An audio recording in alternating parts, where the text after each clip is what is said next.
Bonjour à tous, bienvenue pour la quotidienne du mercredi 18 novembre.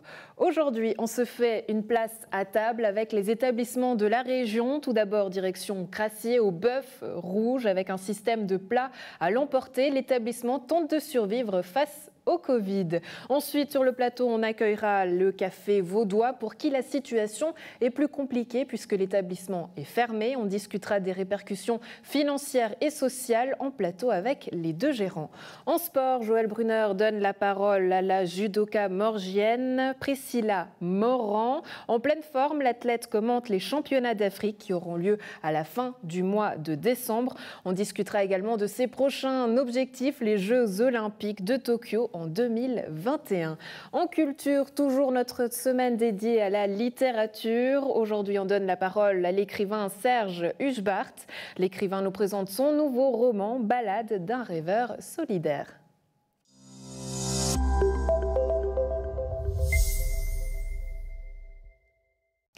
À l'heure d'une nouvelle fermeture forcée, on s'intéresse aux restaurants et aux cafetiers de la région. Et on commence par les restaurants où les plats à l'emporter sont devenus la formule et la recette miracle. Exemple à Crassier, au bœuf rouge, où l'administrateur des lieux, Rémi Cantal, propose désormais ce système en pleine rue pour assurer la survie de son établissement. Un sujet signé Joël Brunner.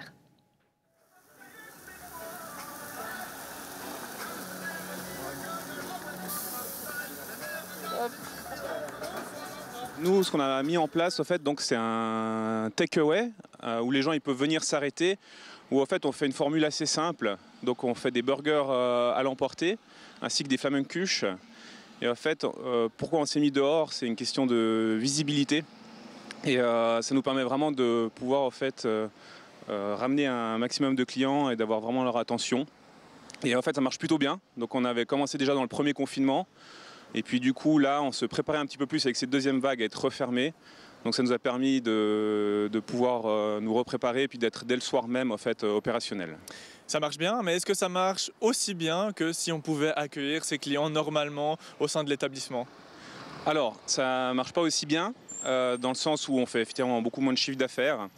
Cependant, donc, on arrive quand même à garder environ 50 à 60% du chiffre d'affaires de l'établissement, ce qui est quand même assez conséquent.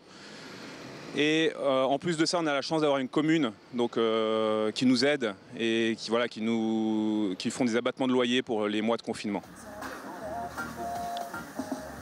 Alors la commune a très vite compris que sans une aide efficace de la municipalité, nos tenanciers ne pourraient pas s'en sortir. Il n'y a aucune recette et malgré tout beaucoup de frais fixes qu'ils ne peuvent pas supprimer. Donc nous avons décidé à l'unanimité, je dirais pas d'offrir, c'est un bien grand mot, mais de ne pas facturer le loyer, en tout cas du mois de novembre.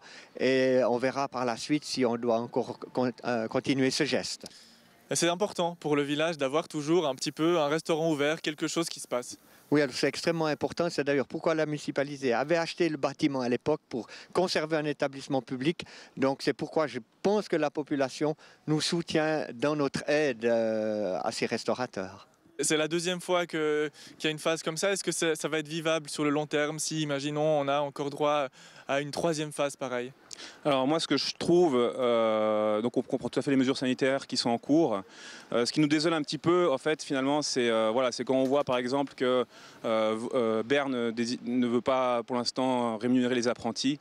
Nous, on fonctionne, donc on est 3 administrateurs, on a 2 apprentis, et c'est vrai qu'on ne sait pas du tout à quelle sauce on va être mangé. Ça, c'est vraiment très compliqué, on n'arrive pas à se projeter. Et je dirais que c'est plutôt cette angoisse-là, en fait, de savoir qu'on n'est pas pleinement soutenu, qui nous fait un petit peu peur. On voit du positif aussi dans cette phase où voilà, on exerce son métier peut-être différemment, on fait d'autres choses. Alors effectivement, vous faites bien poser la question parce que ça a été super intéressant. Pendant le premier confinement ici, en fait, on a pu vraiment beaucoup se rapprocher de nos clients.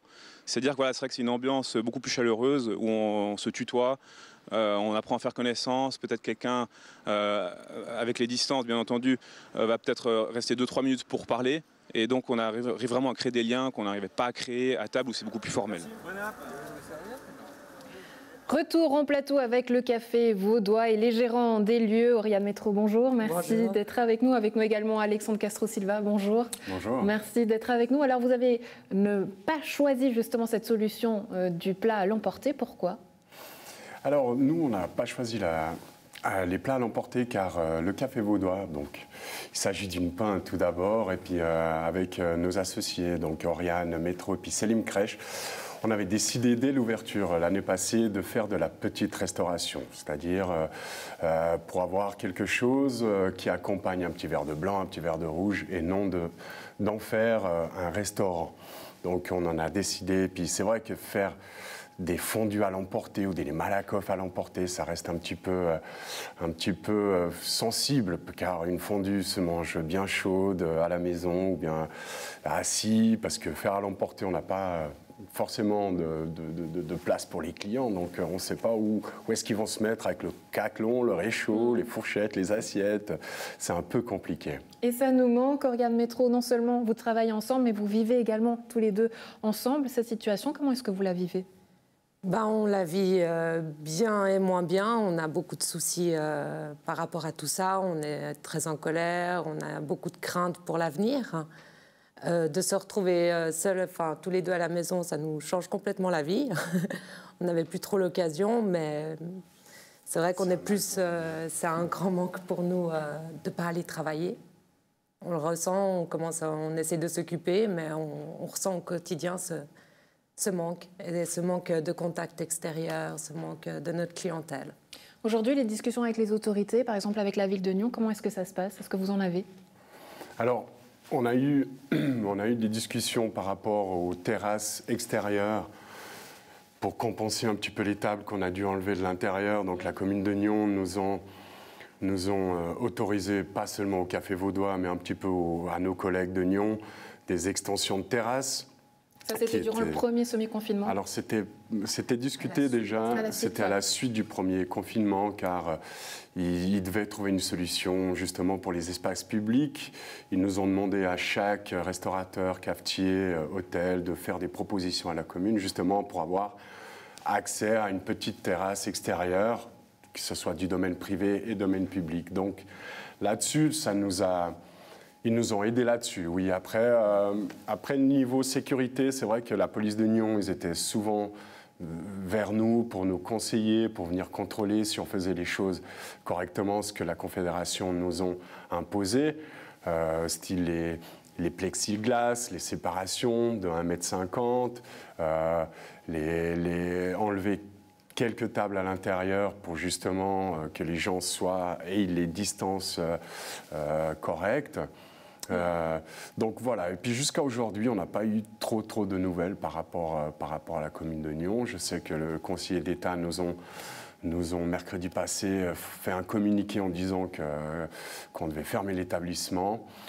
Et là, on est resté bouche bée parce que, comme ma copine, mon amie disait, pour nous, c'est un manque à gagner. C'est aussi nos clients qui nous manquent. Puis la pinte nyonnaise, c'est vrai que c'est un patrimoine qui fait partie de l'histoire de Nyon et qui nous est très cher à nous aussi. Donc, un lieu qui est très cher aussi aux Nyonnais, un public qui est là, qui est fidèle.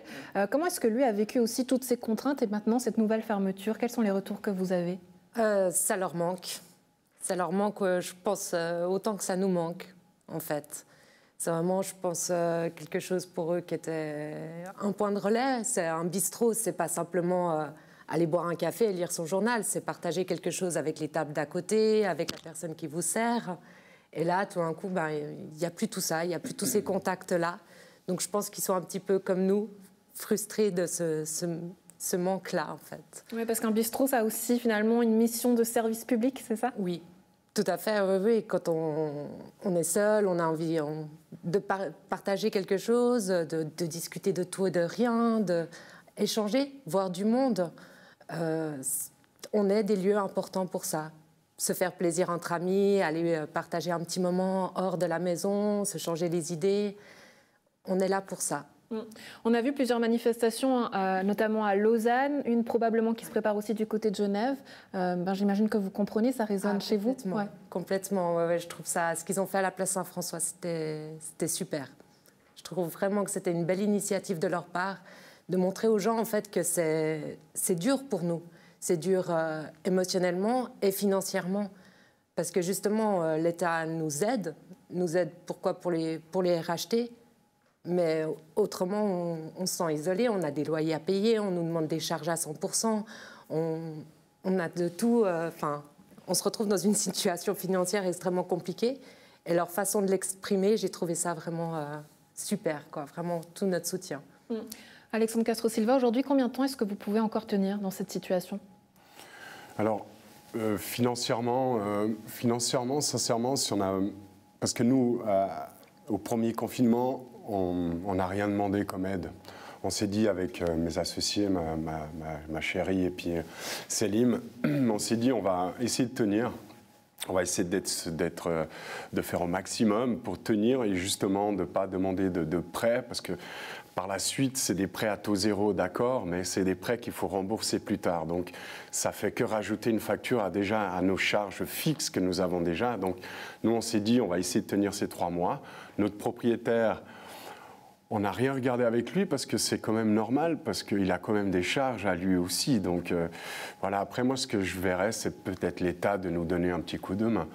Ça serait plus à l'État d'aider pour les loyers plutôt qu'aux propriétaires indépendants. En fait. Voilà, exactement. Là, on voyait, ils ont de la chance. Enfin, c'est la commune, c'est propriété de la commune, donc la commune peut aider. Mais si c'est un propriétaire, un particulier, là, plus personne nous aide, ni lui, ni nous.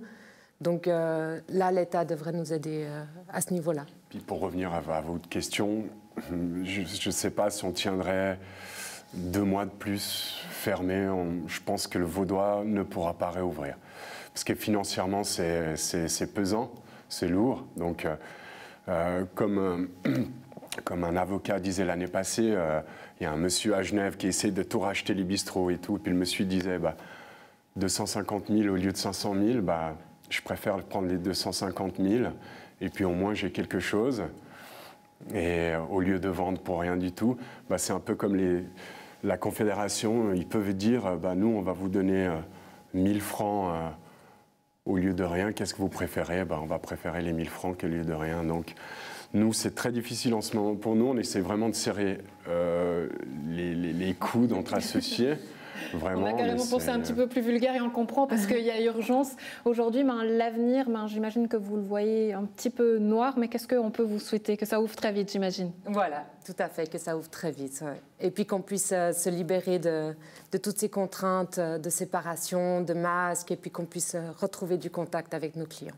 Parce que jusqu'ici, ça s'était très très bien passé. Justement, ces contraintes avaient été très bien appliquées, sans aucun risque. Donc voilà. On nous a imposé aussi beaucoup de frais au niveau financier. On a quand même dû mettre des séparations, on a dû racheter du mobilier pour l'extension des terrasses. Là, on était prêt à investir parce qu'on nous a permis cette terrasse pendant l'hiver. Donc on était sur le point d'investir encore de l'argent pour pouvoir avoir cette place disponible au chaud. Et là, il faut vraiment qu'on rouvre avec d'autres normes. Au plus vite, c'est vrai qu'on nous a demandé de mettre des séparations, d'enlever des tables, de mettre des produits, de tracer les gens, de mettre les QR codes. Donc moi je pense que le Café Vaudois, et puis non seulement le Café Vaudois, mais j'ai vu un peu mes collègues autour de nous, ils ont très bien fait les choses. Et c'est vrai que quand vous voyez certains endroits où ils n'ont pas beaucoup de protection, où ils n'ont pas forcément de gel, ou bien ils ne tracent pas forcément les personnes, alors que nous, on a vraiment tout fait on a des désinfectants pour les tables, on a du désinfectant pour les mains, il n'y a personne au bar, on a les distances d'1,50 m. Un sentiment un peu d'injustice. Exactement, ouais. D'avoir investi quand même, c'est quand même des milliers de francs qu'on a dû investir pour justement ces séparations, et puis on a fait des jolies séparations aux couleurs du Vaudois et tout, donc on s'est vraiment donné à fond pour en arriver à un point dire ok, vous avez tout fait maintenant, maintenant vous pouvez fermer. Donc c'est un petit peu comme voilà, c'est comme vous disiez, c'est un petit peu énervant d'en arriver là, quoi. Alexandre Castro Silva, Oriane Métro, merci beaucoup d'avoir été avec nous pour le Café Vaudois et on salue évidemment aussi Selim Crèche qui n'a pas pu être aujourd'hui avec nous pour des raisons de distance. Merci à vous deux. Merci beaucoup, merci à vous, au plaisir et à très bientôt.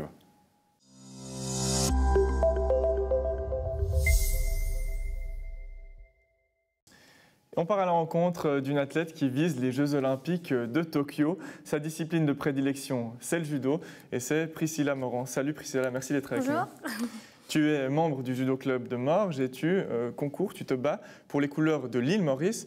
Tu as les deux nationalités. Pourquoi avoir fait le choix de concourir pour l'île Maurice? Alors, jusqu'à 2012, j'ai combattu pour l'équipe suisse. Donc, j'ai quand même fait 2 fois 5e au championnat d'Europe en junior. Ensuite, la fédération mauricienne nous a envoyé une lettre pour demander si j'étais d'accord de combattre pour eux. Puis avec mes entraîneurs, on a regardé. Puis effectivement, on a vu que, vu qu'on n'a pas une très bonne entente avec l'équipe suisse, mon club, on s'est dit pourquoi pas. Surtout que mes entraîneurs, ils peuvent me suivre partout. On peut décider des compétitions à faire. Et puis aussi, effectivement, le niveau africain est quand même moins élevé que celui de l'Europe. Donc il y a quand même une possibilité, plus de chances de se qualifier pour les Jeux avec l'Afrique que l'Europe. Et donc, ça t'a permis de participer récemment à 2 compétitions encore, hein. Une au Cameroun, une au Sénégal. Alors comment ça s'est passé? On voit les 2 médailles de 2e place. Oui. Tu en es satisfaite? Oui, je suis contente parce que j'ai pu retrouver les sensations, les repères sur le tatami, surtout que ça faisait une année que je n'avais pas fait de compétition. Après, on est toujours déçus de finir 2e, mais c'est mieux que rien. Surtout que je ne suis pas passée loin des premières places. Mais c'est une bonne chose, c'est de bonne augure, surtout pour mes championnats d'Afrique qui arrivent dans 1 mois. Et puis ça fait des points pour les Jeux, surtout. Oui, on en parlera plus tard de ton objectif des Jeux Olympiques. Continuons un petit peu avec ces 2 performances de 2e place. Et les 2 fois, c'était face à la même adversaire, la Sud-Africaine White Bui Michaela, de son prénom. Qu'est-ce qui s'est passé en finale les 2 fois contre elle? Alors, au Cameroun, d'abord, je l'ai battue en poule. Donc, on était une poule et j'ai gagné ma poule. Donc, le règlement basique dit que je suis première.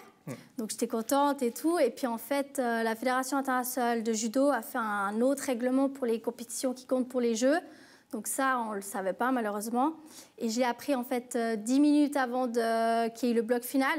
Donc, il faut se remettre dedans, alors que je ne suis plus dans la compétition parce que je suis première, quoi. Ouais. Et on a fait du coup, j'ai dû refaire la finale. C'était un combat très, très serré. Franchement, ça s'est joué à rien. Et puis, malheureusement, je perds au golden score sur un wasari. Donc, voilà. Donc, je finis 2e. Ouais. Et la 2e finale, elle s'est jouée un peu plus rapidement. Voilà. Puis après, à Dakar, là, c'est complètement ma faute. J'ai fait une bêtise. Au niveau kumikata, debout, là, j'étais vraiment bien. Puis après, je la pousse, je la suis. Puis elle me fait une prise et je me retrouve par terre. Alors, ce sont des médailles d'argent de Coupe du Monde, hein, donc c'est pas rien. La compétition, est-ce qu'on peut dire qu'elle avait un niveau en dessous de ce qu'il y a l'habitude d'avoir en Coupe du Monde de judo? Alors oui, quand même, beaucoup moins élevé. Oui, faut le dire. Et ça, c'est dû au Covid, voilà, aux absences. Qui est-ce qui n'a pas pu être là, notamment quelle nationalité il manquait peut-être? Alors, par exemple, l'année passée, je les ai faites aussi, et puis il y avait quand même pas mal de pays européens. Là, il n'y en avait pas du tout. Après, il manquait quand même les forts africains, l'Algérie, le Maroc, Tunisie. Il manquait quand même pas mal de monde, mais aussi les frontières sont fermées. Du coup, c'est quand même compliqué de voyager. Oui, effectivement. Et c'est une chance de pouvoir faire des compétitions actuellement. Parlons des Jeux Olympiques maintenant. Qu'est-ce qu'il faudra faire pour se qualifier? Pour l'instant, tu m'as dit que tu étais qualifiée, mais ça va se jouer en décembre surtout. Voilà, alors on a les championnats d'Afrique le 17 décembre, ils sont à Madagascar. Et là, en fait, c'est cette compétition qui va rapporter le plus de points. Du coup, je vise le titre de championne d'Afrique. Et normalement, si je le fais, il y a 90% de chances que je sois qualifiée. Et ce jour-là, tu vas certainement devoir affronter en finale à nouveau ta meilleure amie sur le tatami. En tout cas, vous vous rencontrez souvent, la Sud-Africaine. Maintenant, tu sais ce que tu dois faire de mieux. Tu l'as déjà battue, du coup, on l'a entendu. Tu es prête pour une éventualité pareille? Oui. Alors après, faut pas trop que je me focalise sur elle, parce qu'il y a quand même d'autres filles à battre, parce que j'aurais pas que elle. Mais là, je sais ce qu'il y a à travailler et plus faire comme erreur. Donc, je vais travailler. J'ai 1 mois pour vraiment bosser là-dessus, puis être prête pour le fameux rendez-vous. Ouais, être prête, est-ce que tu l'étais en cas de Jeux Olympiques qui auraient dû avoir lieu en 2020, ou bien est-ce que ça t'arrange en fait que les Jeux Olympiques soient repoussés d'une année? Je pense que j'aurais été prête. Après, effectivement, t'étais blessée, au début d'année, j'ai eu des petits soucis d'épaule. C'était assez compliqué. En plus, je devais avoir les championnats d'Afrique en avril, donc ça allait être assez short. Mais faut dire, ça me change pas grand-chose au final que ce soit reporté dans une année. Je le prends encore assez bien, on va dire. Surtout qu'on va finir là-dessus. Au Judo Club de Morges, tu as la chance de pouvoir t'entraîner toujours et encore avec Aline Rosset, qui est une autre sportive d'élite. Et ça, c'est pas le cas pour tous les judokas de bon niveau. Oui, ça c'est vrai. En Suisse, après, je pense qu'on a aussi des dérogations. Mais par exemple, là, quand je suis allée en Afrique, j'ai pas mal d'amis aussi africains et qui habitent aussi en France ou d'autres pays.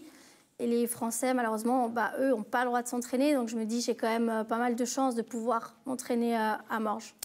Merci beaucoup Priscilla Morand. Tu as donc les yeux rivés sur le 17 décembre. Il y aura les championnats d'Afrique à Madagascar. Et ça va jouer la place que tu auras au jeu. Merci beaucoup. Merci à toi.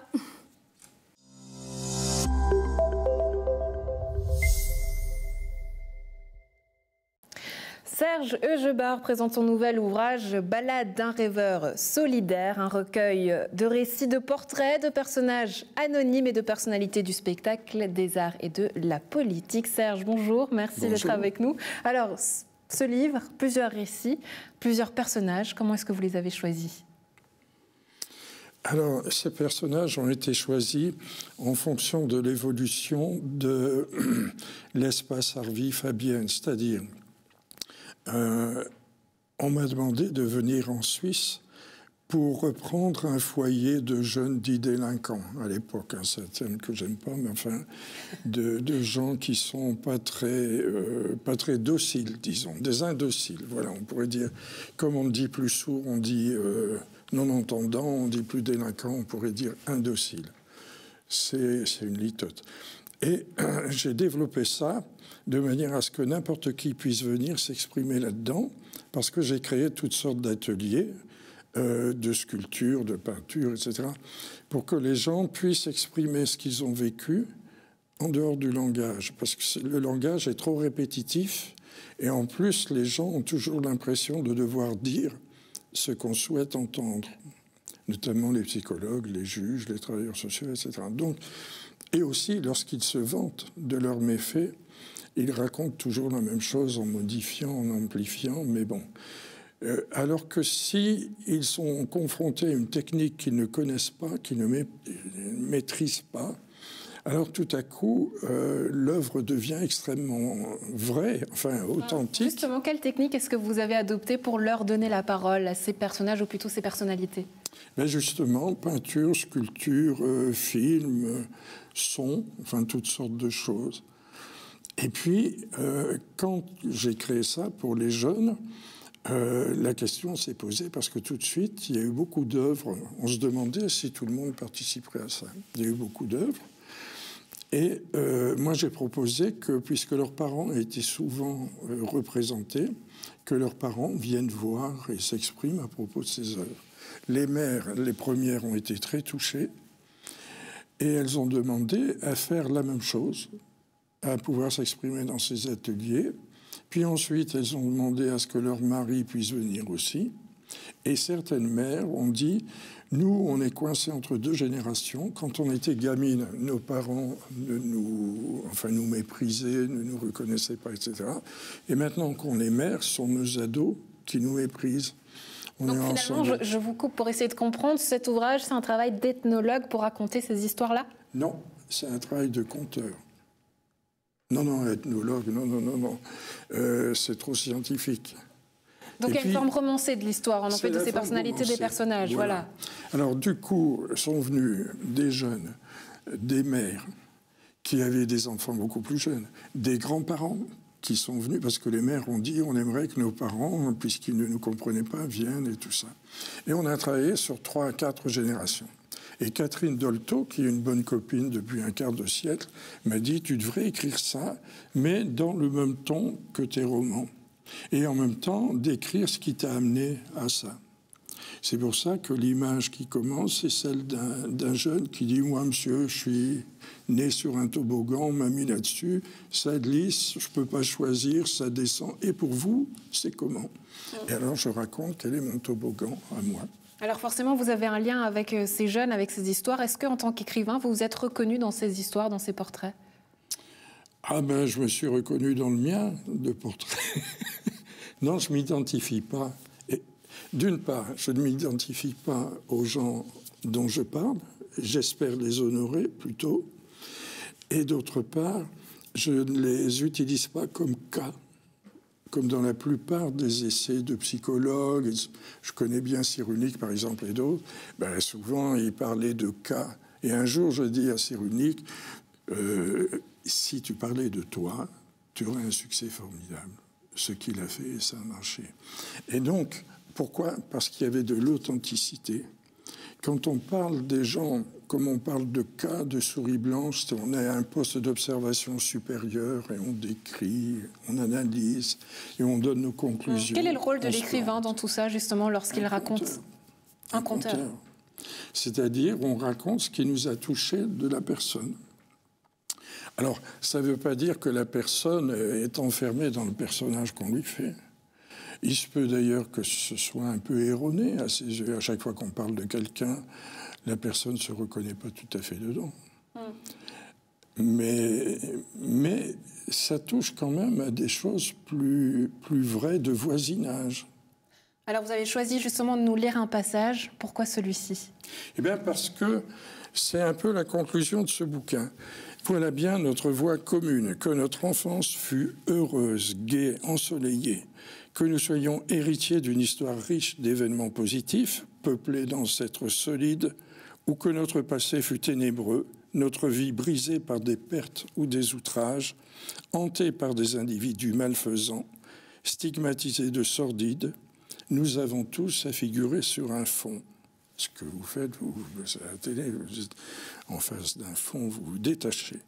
C'est la tâche de chacun d'entre nous de personnaliser ce qui advint, mettre en œuvre ce qui fut, pour tracer un sillage, débroussailler, baliser, entrevoir. Chacun a son rôle dans la société. Chacun a son rôle dans la société. Alors, c'est vraiment une grande question, ça. C'est-à-dire que la société, souvent, nous prive de notre rôle par ses urgences, par ses nécessités. Il faut bouffer, il faut travailler pour s'alimenter. Donc, assez souvent, on ne fait plus ce pourquoi on est fait. Et dans ces ateliers, les gens ont retrouvé ce pourquoi ils étaient faits. Ça, c'est un point de vue qui m'est venu de l'observation de toutes ces personnes. C'est très, très curieux. On est fait pour quelque chose. Alors, vous direz le contraire ou pas, mais certainement que vous êtes fait pour l'écriture. 12 à 13 livres à votre actif. J'imagine que le prochain est déjà en cours. Les 2 prochains sont finis. Vous ne vous arrêtez jamais. Face à la plage, vous n'avez jamais de page blanche quelque part. Toujours envie d'écrire. C'est-à-dire, j'écris soit des romans, soit des contes, soit des chansons. Alors actuellement, j'ai terminé 2 autres romans, un sur l'assassinat de Sissi à l'Arme Blanche à Genève, qui ressemble très très fort aux attentats qu'on peut connaître aujourd'hui, et à peu près pour les mêmes raisons, des fanatiques qui tout à coup s'investissent d'une mission, passent à l'acte, et un peu au hasard, parce que Sissi, c'était pas prévu que ce soit elle qui soit trucidée. L'assassin voulait faire un coup pour faire parler de lui et tuer le comte de Paris qui n'était pas là. Il se fait que Sissi était là, il a tué Sissi, en plus par hasard. Elle ne devait pas être là à ce moment-là. Donc, c'est un roman très d'actualité. L'autre, c'est une série de nouvelles. Et puis, maintenant, j'ai posé un peu cette question-là. Et je travaille pour des chanteuses avec un spectacle en vue qui s'appelle Balade avec Nilda Fernandez, qui était un ami très, très proche. Et ces derniers jours étaient dans la région, ici, chez moi, à Mont-sur-Rolle. On se baladait dans les vignes, là, puis il est décédé quelque temps après. Et on est en train de faire un montage de chansons, des siennes et des miennes, pour illustrer ce qu'on se disait depuis 50 ans. Je le connais depuis 50 ans. De quoi se retrouver pour une balade sur la route des histoires. Et celui-ci, Balade d'un rêve solidaire. Serge Huchbart, merci beaucoup d'avoir été avec nous. Merci.